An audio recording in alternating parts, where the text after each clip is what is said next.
Long ago, before villages stretched across the valleys and roads carved the mountains, there stood a grove of ancient trees. They were tall, strong, and majestic oaks, baobabs, palms, and pines, each rooted deep in the earth yet stretching their arms toward the sky. The trees were not silent. They spoke in whispers carried by the wind, in songs sung by rustling leaves, and in wisdom shared through the shifting of their branches. Generations of creatures had lived beneath their shade, drawing comfort, protection, and life from their presence. At the heart of the grove stood the elder tree, older than memory itself. Its bark was scarred by storms, its branches heavy with age, yet its roots were strong and unbroken. Every tree in the grove looked up to the elder, for it carried the stories of centuries within its rings. One day, a young sapling grew restless. "Why must we stay rooted here?" it asked. "The birds fly across the skies. The rivers travel far and wide. But we, though tall, are bound to the same soil.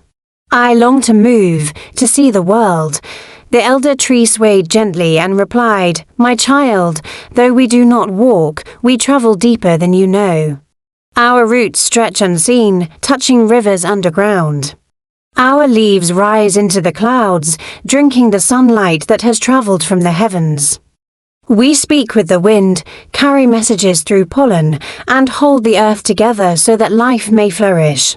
Our stillness is not weakness, it is strength." But the sapling was not convinced.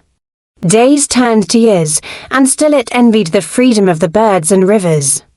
Then came a great storm. Winds howled like angry spirits, rain lashed against the grove, and lightning tore the skies apart. The sapling, small and impatient, bent and nearly broke. But the elder tree and the surrounding grove held firm.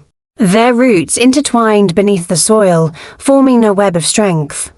Each tree stood not alone, but as part of a family band together, holding the ground in place, protecting the little ones, and shielding creatures that cowered beneath them.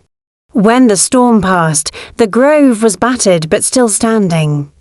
The sapling, shaken but alive, finally understood. It whispered to the elder, "I see now. To stand firm is its own kind of journey. To hold fast, to give shelter, to endure, this is greatness." The elder tree smiled in the language of leaves. "Yes, little one. To be a tree is to be a guardian, a storyteller, a giver of life. We do not wander the earth, but the earth itself depends on us."